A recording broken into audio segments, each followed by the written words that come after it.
Hi, good evening. Recently నేను చేస్తున్న videos కింద కొంతమంది కామెంట్ చేస్తున్నారు గర్ల్స్ గురించి వరస్ట్గా అండ్ డ్రెస్సింగ్ సరిగ్గా ఉండదు, ఇంకా వాళ్ళ వల్గర్ లాంగ్వేజ్లో పెడుతున్నారు అనమాట. ఫస్ట్ ఆఫ్ ఆల్ మీరు సొక్కంగా ఉన్నారా నేను అడుగుతా. మీలో ఎంతమంది సొక్కంగా ఉన్నారు? గర్ల్స్లో సొక్కంగా ఉన్న వాళ్ళు ఉంటారు, లేని వాళ్ళు ఉంటారు. బాయ్స్లో సొక్కంగా ఉన్న వాళ్ళు ఉంటారు, లేని వాళ్ళు ఉంటారు. అందరు గర్ల్స్ ఒకటే అని ఎందుకు అనుకుంటారు? అండ్ గర్ల్స్ చాలా మంది వరస్ట్గా వేసుకుంటున్నారు అని అంటున్నారు కదా, దానికి కారణం ఎవరు? మీరే కదా. మీరు ఎంకరేజ్ చేయబట్టే కదా. ఒక మంచి డ్రెస్సింగ్ వేసుకుంటారు, మంచి వీడియోస్ చేస్తారు, మీరు లైక్ చేస్తారా, షేర్ చేస్తారా? ఫస్ట్ ఆఫ్ ఆల్ చూస్తారా? చూడరు కదా. అదే వరస్ట్ వీడియో వచ్చిందనుకో, ఎక్స్పోజింగ్ వీడియో వచ్చిందనుకో, 10 కాదు 100 సార్లు చూస్తారు. చూసిందే చూడు. ఈ చిన్న ఏదన్నా సైడ్కి వెళ్ళిపోయినా పైన నుంచి కింది దాకా చూస్తుంటారు, దానికి వరస్ట్ కామెంట్స్ చేస్తుంటారు. ఎంతవరకు రైట్? మళ్ళీ వాళ్ళని ఎంకరేజ్ చేసేది మీరు. అలా చూస్తుంటారు కాబట్టే అవి వ్యూస్ పెరుగుతుంటాయి, వ్యూస్ పంపిస్తుంటారు. అందుకని వాళ్ళ వీడియోస్ పోకపోయేసరికి చాలా మంది గర్ల్స్, ఉమెన్స్ అందరు దిగజారి వరస్ట్ వీడియోస్ చేస్తున్నారు. మళ్ళీ మీరే కామెంట్ చేస్తారు, అందరిని కలిపి చేస్తారు. ఎంతవరకు రైట్? కాదు కదా. అండ్ నన్ను మోసం చేసింది, నా దగ్గర డబ్బులు తీసుకుంది, అది చేసింది, ఇది చేసింది అంటారు కదా. అసలు ఆ అవకాశం ఎవరు ఇస్తారు? మీరు ఇస్తారు. ఎందుకు డబ్బులు పెట్టాలి? ఎందుకు ఆశపడాలి? ఎందుకు బానిసలు అవ్వాలి? అవ్వదు కదా.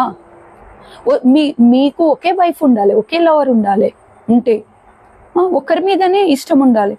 కానీ 100 మంది కాదు, ఎంతమంది కనిపిస్తే అంతమంది కావాలనుకుంటారు. వాళ్ళకు ఎవరు పెట్టమంటారు? మీరు పెడుతున్నారు.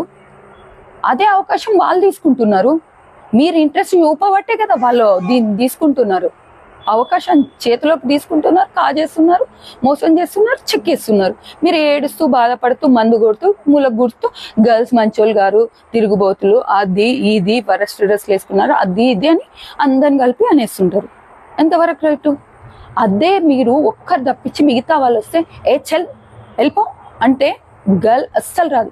కొంతమంది గర్ల్స్ నిజాయితీ ఉండేవాళ్ళు, ట్రూ లవ్ చేసేవాళ్ళు అట్లీస్ట్ లవ్ ప్రపోజ్ చేయాలంటేనే భయపడుతుంటారు. అలాంటిది మీరు వెళ్ళిపో నువ్వేంటి అని వరస్ట్గా మాట్లాడి వాళ్ళని వెళ్ళిపోమంటే మళ్ళీ రానే రారు.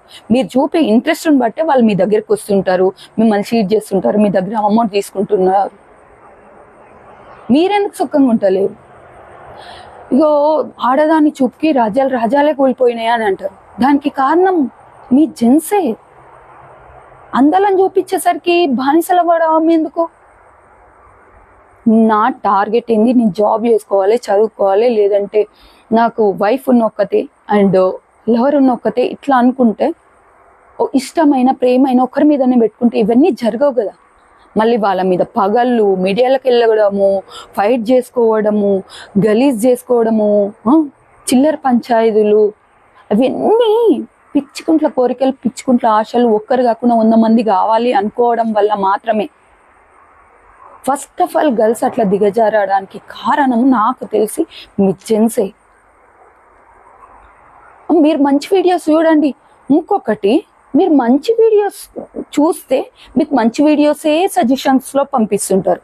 మీరు బ్యాడ్ వీడియోస్ చూస్తే బ్యాడ్ వీడియోసే సజెషన్స్లో పంపిస్తుంటారు. సో మీరు మంచి వీడియోస్ చూడకుండా బ్యాడ్ వీడియోస్ ఎందుకు చూస్తారు? ఒక మంచి మెసేజ్ ఉన్న వీడియోస్ చూడకుండా ఎక్స్పోజింగ్ వీడియోస్ ఎందుకు చూస్తారు? నా వీడియోసే నేను మంచి మెసేజ్ చెప్తే సివిల్ డ్రెస్లో చూడరు, స్క్రోల్ చేసేస్తారు. అదే వేరే వాళ్ళు ఎక్స్పోజింగ్ చేసి పెడితే చూస్తూ ఉంటారు. దానికి కారణం మీరే కదా. సో ఎవరిది తప్పు ఉంది, ఎవరిది రైట్ ఉంది అని తెలుసుకోవాలి ఫస్ట్ ఆఫ్ ఆల్. అండ్ అందరిని కలిపి అనొద్దు. అందరిలో కొంతమంది మంచి వాళ్ళు కూడా ఉంటారు. అండ్ నేను కూడా యూనిఫామ్ వీడియోస్లో చేస్తే చూస్తూ ఉంటారు, వింటారు ఒక మెసేజ్. కాబట్టి నేను యూనిఫామ్లో వీడియోస్ చేస్తా. మంచి విషయం అందరికీ తెలియాలి కాబట్టి నేను యూనిఫామ్లో వీడియోస్ చేస్తా. మిగతా వీడియోస్, నా రీల్స్ అలాంటివి చెయ్యను. నేను వేరే వీడియోస్ చేస్తే చూస్తారా? చూడరు కదా.